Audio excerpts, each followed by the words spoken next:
Ẹ kú dédé àsìkò yìí gbogbo ibi tí ẹ ti ń gbọ́ mi nílé lóko tàbí lẹ́yìn òde, ẹ jẹ́ kí a gbàdúrà. Bàbá ayérayé nínú àwọn ọ̀run, a dúpẹ́ fún oore ńláńlá tí ẹ ṣe fún wa o. A dúpẹ́ fún àánú yín tí kò wọ́pọ̀, oore ọ̀fẹ́ ńláńlá tí owó kò ṣe fowó rà, tí ẹ fi mú wa rí ọjọ́ àbámẹ́ta tí ó kẹ́yìn oṣù kẹrin. A ṣe yín lọ́ba Ọlọ́run aláàánú, nítorí nínú òfin nínú ọ̀la ọmọ pàǹdọ̀rọ̀ wá dàgbà, ògo ni fún orúkọ mímọ́ yín o.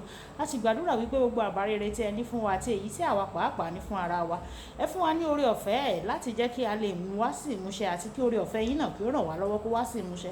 Ọ̀rọ̀ tí a gbọ́ lè ní kó ṣe ayé ọkàn àti ara wa ní rere, kó má ṣe lòdì sí wa ní ọjọ́ ìdájọ́. Torí tí a gbàdúrà ní orúkọ Jésù Kristi Olúwa wa. Àmín. Àmín ní orúkọ Jésù.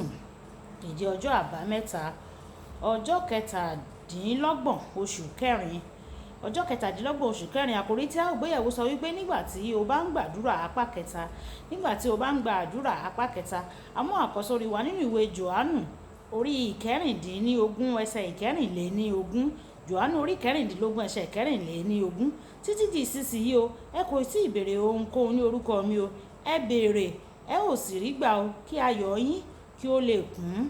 Nígbà tí a mú bíbélì kíkà wá nínú ìwé Lúùkù orí ìkejìdínlógún ẹsẹ̀ ìkíní títí dé ẹsẹ̀ ìkẹjọ.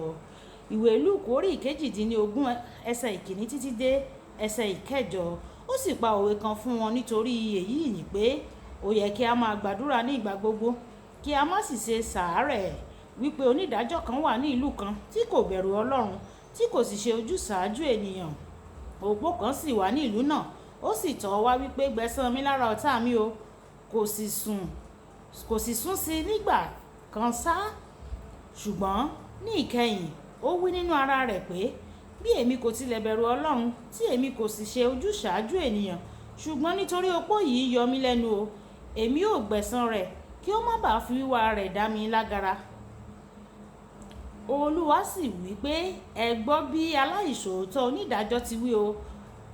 Ọlọ́run kì yóò wá sí gbẹ̀san àwọn àyànfẹ́ rẹ̀ tí ó fi ọ̀sán àti òru ké pè é, tí ó sì mú sùúrù fún wọn. Mo wí fún yín, yóò gbẹ̀san wọn kánkán. Ṣùgbọ́n nígbà tí ọmọ ènìyàn bá dé, yóò wá rí ìgbàgbọ́ láyé. Wàyí ẹ tẹ́tí bẹ̀lẹ̀ jẹ́ láti gbọ́ ohun tí olùṣọ́ àgùntàn yín náà kọ Adéjàre Adébóyè ní fún wa ní ẹni ọjọ́ àbámẹ́ta. Lónìí màá parí ẹ̀kọ́ lórí ohun tí mo ti bẹ̀rẹ̀ ní ọjọ́ méjì sẹ́yìn, lórí bí a ṣe ń gbàdúrà tí ó ń ṣiṣẹ́. Ọ̀pọ̀ ènìyàn ń ṣe àṣìṣe dídákẹ́ àdúrà nígbà tí ó bá dàbí ẹni pé Ọlọ́run kò tí ì dá wọn lóhùn. Irú àwọn ènìyàn bẹ́ẹ̀ kàn ń yan ara wọn jẹ ni o. Níwọ̀n ìgbà tí wọ́n ṣe bẹ́ẹ̀, láti rí èsì àdúrà sí àdúrà, o gbọ́dọ̀ máa tẹra mọ́ ìwé Àìsáyà orí ìkejìléníọgọ́ta ẹsẹ̀ ìkeje wípé, ẹ má ṣe fún un ní ìsinmi títí yóò fi ìdí Jerúsálẹ́mù múlẹ̀, tí yóò sì ṣe é ní ìyìn ní ayé. Kò yẹ kí o fún Ọlọ́run ní ìsinmi títí yóò fi dáhùn àdúrà rẹ o. Jésù Kristi sọ nínú ìwé Jòhánù orí ìkẹrìndínlógún ẹsẹ̀ ìkẹrìnléníogún wípé, kí o béèrè, ní ìgbà náà ni ìwọ yóò rí gbà, kí ayọ̀ rẹ lè kún. Láti inú bíbélì kíkà wa fún tòní, Jésù Kristi ó fi dá ọ lójú pé bí o bá túbọ̀ ń kan ilẹ̀kùn Ọlọ́run, tí ò ń béèrè nǹkan lọ́wọ́ rẹ̀, yóò fún ọ o. Gẹ́gẹ́ bí ó ti sọ pé kódà aláìṣòótọ́ onídàájọ́ náà fún opó náà ní ohun tí ó béèrè fún. Kí a má tilẹ̀ wá sọ ti olùṣọ́ àgùntàn rere, èyí sọ fún ọ pé bí o bá tẹra mọ́ àdúrà lórí ọ̀rọ̀ kan yẹn, bí ó ti wù kó pẹ́ tó, Ọlọ́run yóò dá ọ lóhùn o. Àwọn kókó àdúrà kan wà tí mò ń gbà fún ọdún 15 kí n tó rí ìdáhùn rẹ̀. Mi ò dákẹ́ o. Lẹ́yìn tí mò ń gbàdúrà fún ọ̀sẹ̀ mélòó kan, mi ò dákẹ́. Mo túbọ̀ ń kan ilẹ̀kùn ọ̀run. Mò ń sọ fún Ọlọ́run pé mi ò ní jẹ́ kí o sinmi o, títí ìwọ yóò fi ṣe ohun tí mo béèrè, tí ìwọ yóò dá mi lóhùn. Ó sì dá mi lóhùn ní ìkẹyìn o. Ìwọ kan wà tí o gbọ́dọ̀ kọ́ pẹ̀lú o. Ìwà kan wà tí ìwọ pàápàá gbọ́dọ̀ kọ́ pẹ̀lú. Àwọn kan máa ń bínú pé Ọlọ́run kò tí ì dáhùn àdúrà wọn lẹ́yìn ìgbà díẹ̀.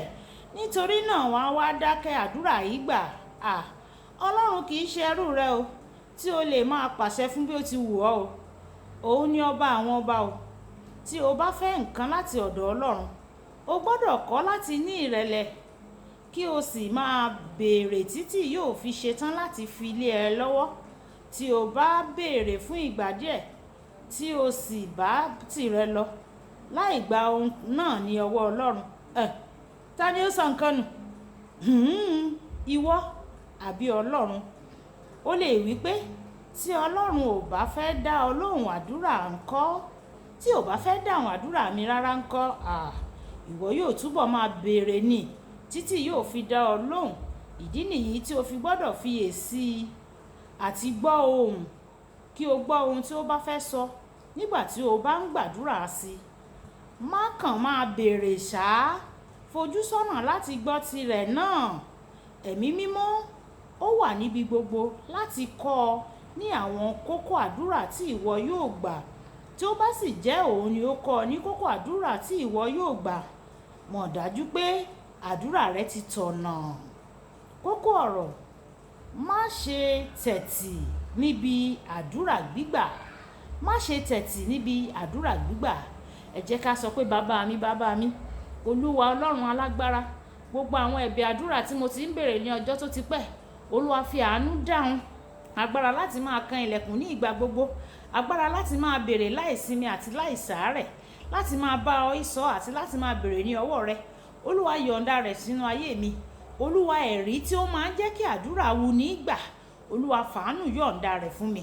Àwọn ẹ̀rí ńláńlá tí ó máa ń jẹ́ kí àdúrà di ọ̀rẹ́ ẹni, yọ̀ǹda rẹ̀ fún mi. Àmín ní orúkọ Jésù. Olúwa yóò gbọ́ àdúrà wa. Olúwabùkọ́lá Ayako ní orúkọ mi. Nígbà tí a máa pàdé ní ọ̀la, ẹ máa bá wa tẹ like, kí ẹ máa bá wa tẹ comment, ẹ máa bá wa comment, kí ẹ sì máa bá wa share pẹ̀lú àwọn ènìyàn. Ọlọ́run yóò bùkún fún yín.